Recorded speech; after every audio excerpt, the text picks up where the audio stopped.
Oh boy, here's another one of those videos which will single-handedly bring down my overall like to dislike ratio. If you've followed this channel for a while, you might know that I'm quite forgiving when it comes to isekai and the associated genres. When I started watching anime, I didn't go down the major shonen route. I instead chose the major isekai path. As such, me and mediocre isekai shows have a dysfunctional relationship. What's the technical term? Stockholm Syndrome. I like isekai, so when I found out that a well-received, critically acclaimed isekai light novel was receiving a high-profile, star-studded anime adaptation, I was quite excited. I watched this show weekly as it aired and I just couldn't get into it. While the first episode was quite promising, I found my interest dwindling as the show rolled on. In this video, I'll try to explain why. Now, before you berate me in the comments, know that these are my opinions. These are the reasons why I don't like this show. Make sure to subscribe. Of course, there's the creepy factor. Since that's the obvious one, I'll talk about it later. The biggest issue I have with this show, aside from the aforementioned creepy stuff, is how seriously it takes itself. Now let me make myself clear. It should take itself seriously based on the themes it tackles. Attempting to move past your traumas and failures from your past life is a matured concept, and it should be presented seriously. The show can fall apart if they don't do so, but at the same time, this seriousness leads to some issues. Right off the bat, Rudy's shenanigans made me lose interest. You call it shenanigans, I call it behavior that warrants jail time. You know, that whole creepy toddler fiasco. Let me use a series that I do love as an example. The Monogatari series features a lot of questionable stuff, some of which is similar to Mushoku, but that show is so quirky and uniquely presented, you can get through the questionable stuff without taking it too seriously. Mushoku, on the other hand, is dead serious for most of its runtime, so when Rudy goes around worshipping underwear, I don't look at it in a fun, look, he's so quirky way. I look at it in a what in the actual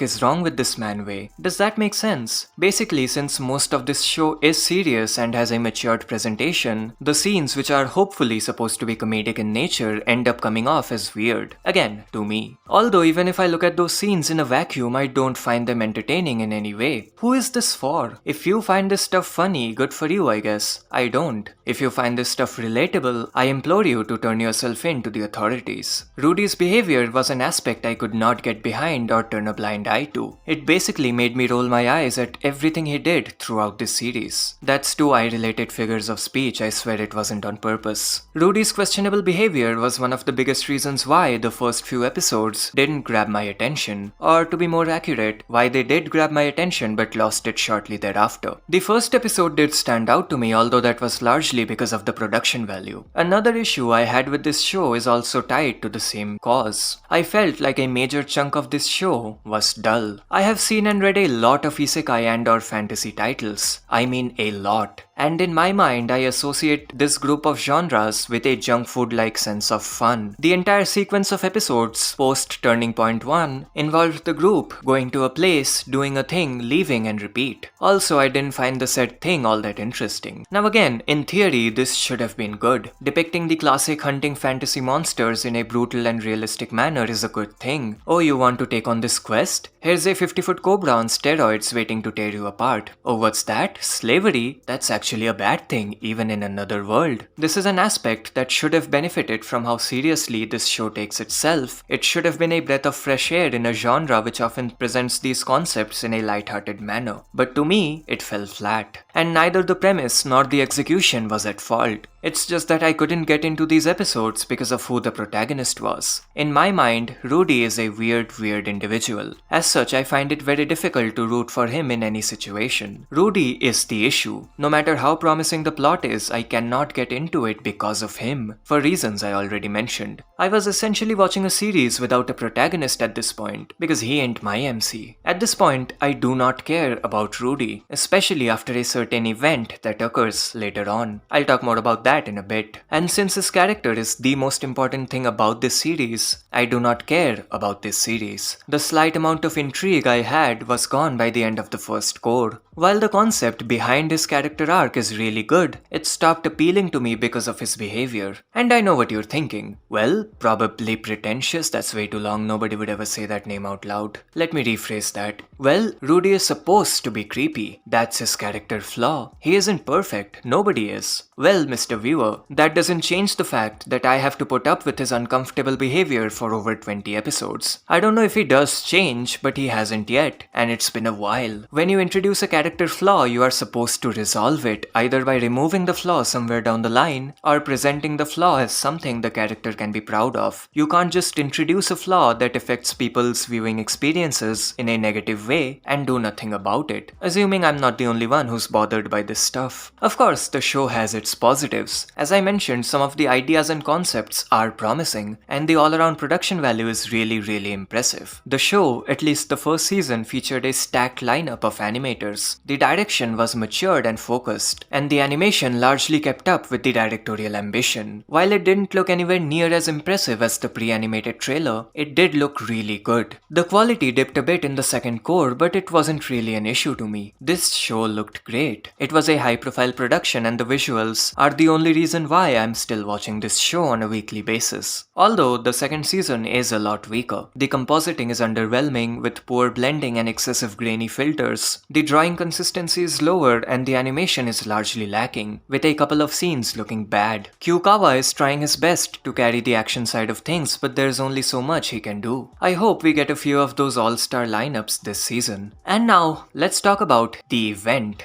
And I have to watch my words here because it's YouTube. Let's see. In the penultimate episode of the second core, Rudy has intimate interactions with Ares. Ares being of an age considered not legal. And the amount of mental gymnastics that the Mushoku Tensei fans engage in to try and defend this is insane. The main argument is that Rudy being reborn is a hard reset, and he is indeed a kid, which is absolutely stupid because he clearly retains the memories of and the experiences from the 30-something years of his previous life. Also, how am I supposed to accept that when the show tells me otherwise? Rudy's internal voice is that of his adult self. He shows up as his old self when he's summoned by the man god. How else am I supposed to interpret these things? The show is basically telling me that regardless of how young his physical body is, his mind and soul is that of a 30-something-year-old. Please feel free to present any arguments against my logic down in the comments. I probably won't respond to most of them, but I'll try and read as many of them as I can. The second main argument is that the fantasy world doesn't have any rules about this stuff, and Rudy's actions aren't anything out of the ordinary, which again is stupid because he spent more time on Earth where these rules do exist. As such, at best, he's taking advantage of the fact that certain Earth rules don't apply in the other world. There is a third argument according to which I'm supposed to dislike Rudy so his actions are fine, and there's nothing wrong with this concept, but I think that the hero of the story shouldn't cross this line, regardless of how unlikable he's supposed to be. It's just so incredibly creepy to me. Was it really necessary? Did they really need to include a scene like this with so many red flags? I say no. And that sums up my issues with this show. Rudy being incredibly weird and creepy, which makes me not want to root for him, which in turn makes the story feel dull because he is the protagonist. A lot of people were surprised when I said that I didn't like this show, so here's a video explaining why. Feel free to comment what you think of this series down in the comments section. That's about it. Did you like this video? You probably didn't, but subscribe anyway. Do it, and until next time.